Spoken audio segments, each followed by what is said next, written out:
Welcome to another episode of Kumusta Ilokandia Vlogs. Today, we invite you to join us on our journey to Paoay, Ilokos, Norte in northern Philippines, home to the World Heritage St. Augustine Church and the famous mystical yet cursed Paoay Lake. But before we continue, please hit the like button, share and subscribe to our channel, Kumusta Ilokandia. Nagbalinan ang nalatak ti Paoay Church wenno St. Augustine Parish Church, gapo iti nasalsalumina nga arkitektura wenno disenyo ti nasopas dek. Umarmi nga min daytoy kaditi pillars iti langa dagiti daan na pasdek kaditi pagilian iti abagatan a daya iti Asia. Gapo iti akado dagiti bumisbisita, ti maod metten dagiti restaurants, gifts and souvenir shops ken hotels iti lawlaw na. Abay laeng ti balay ti ili tinasao a simbaan.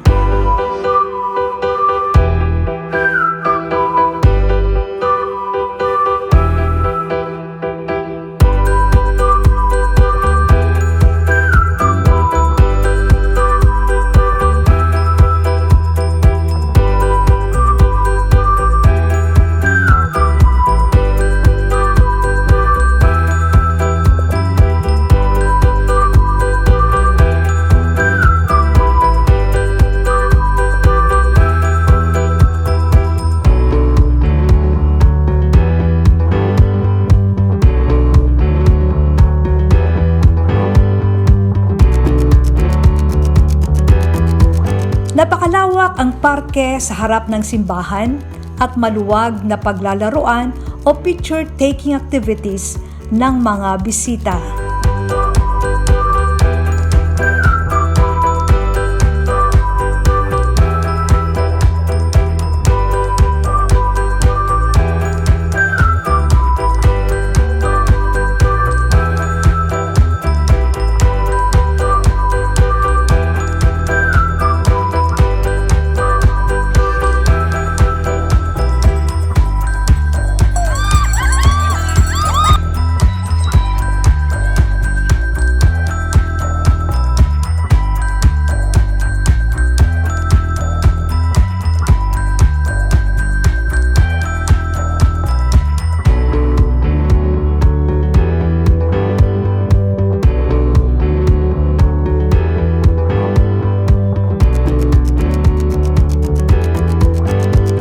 Agarup nga 5 minuto sa biyahe iti amyanan ket ti mauawagan iti dakkel a danum wenno Paoay Lake. Naisalsalumina daytoy a dan-aw tanangayed ti buya na ng runa iti agsapa.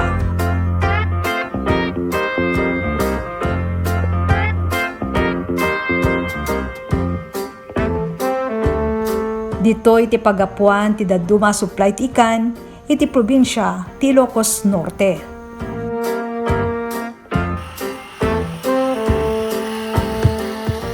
Ado dagiti mabalin a paginanaan, ken panganan, bayat a nasalibukag, ti palayupoy, manipod iti dan-aw.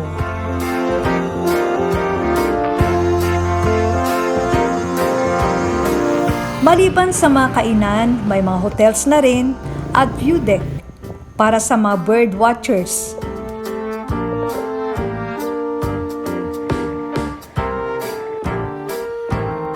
Just at the northern side of the lake is the Ilokos Norte Convention Center.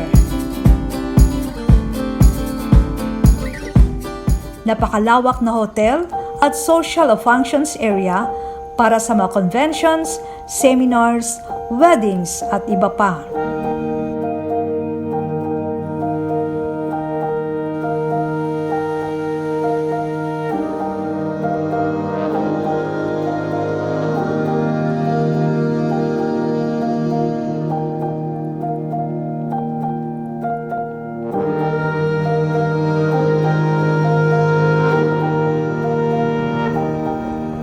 Malapit dito ay ang dating guest house noong panahon ng panunungkulan ni Presidente Ferdinand E. Marcos.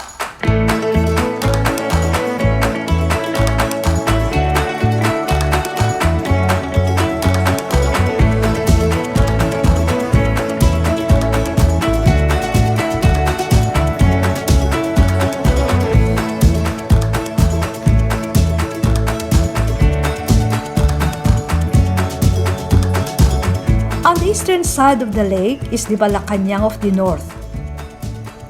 Once the official residence of President Ferdinand E. Marcos pag umuuwi dito sa Ilokos Norte. Maraming bumibisita dito kahit anong oras. Wala ring problema kasi maraming kainan na malapit dito. If I'm making empana, they are always having some video and how to entertain the tourists. They will appreciate you for being who you are.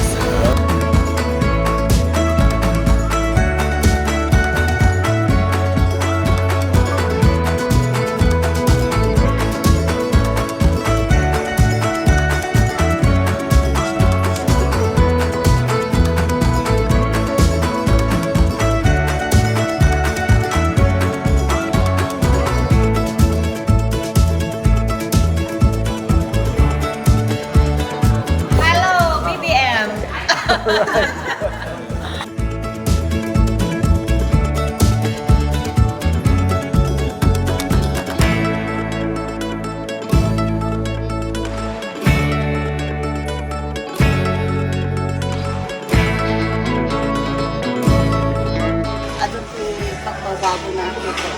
Malacanan Norte. Nagpo kami dyan, veganan. Tapos nagpa-astay kami.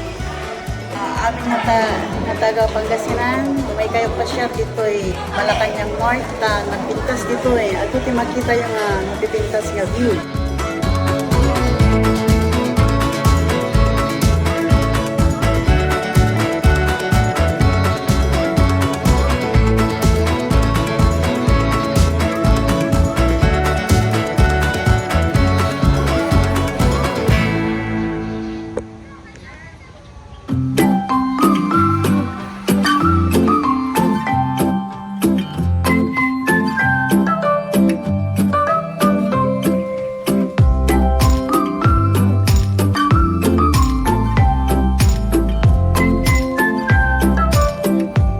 Malayang makikita dito ang kabuuan ng Paoay Lake. Ang Malacanan of the North was designed as a Little Malacañang Palace dahil sa likuran kasi makikita ang lawa ng Paoay in lieu of the Pasig River.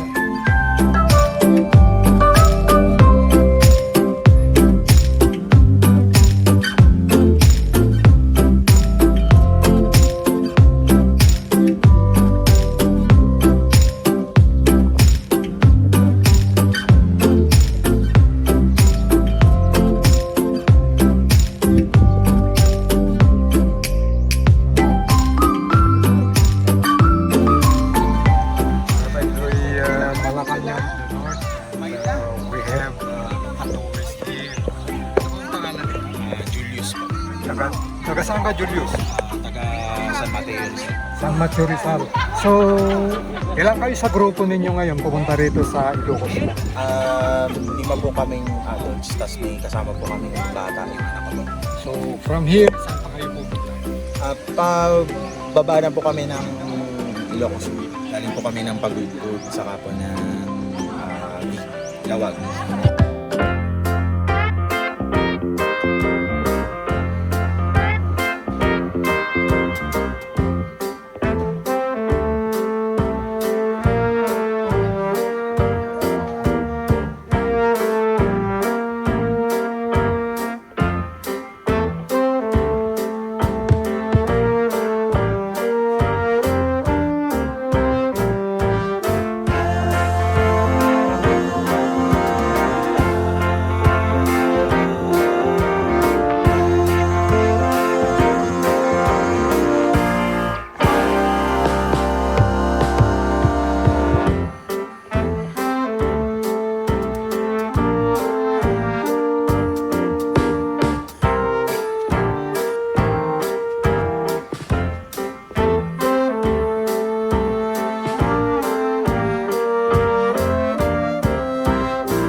Ma'am Imelda Marcos po.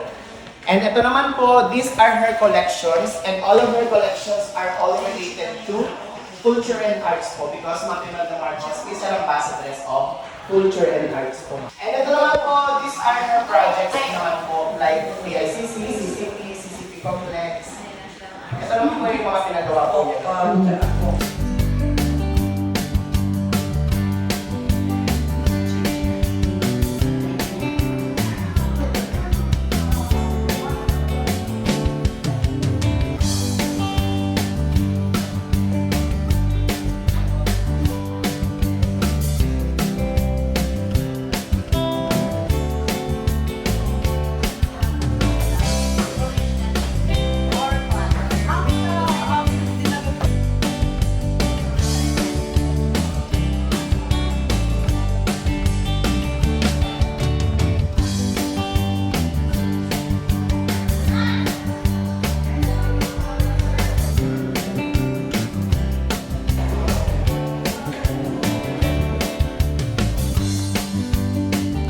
Makikita dito ang silid ni now President Bongbong Marcos when he used to rest and sleep. May silid din dito sina Senator Amy Marcos and Irene Marcos Araneta, and of course, the master's bedroom for President Marcos and First Lady Imelda Marcos.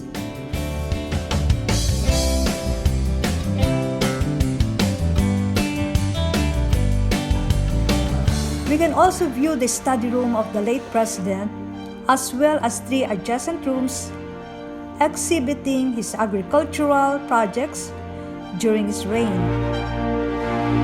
diplomacy activities, and the great nation building projects.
Sa baba ng Malacanan of the North is a water park.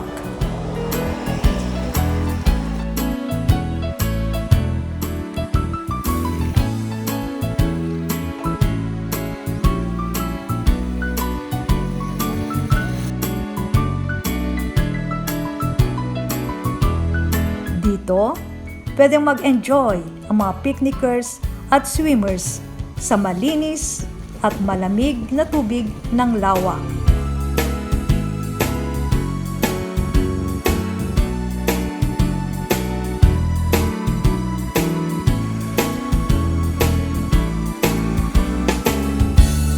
Just north of the Malacanan of the North is a Chinese garden. Dito, pwedeng magpahinga sa lilim ng mga kahoy. Tahimik at napapaligiran ka ng mga magagandang halaman.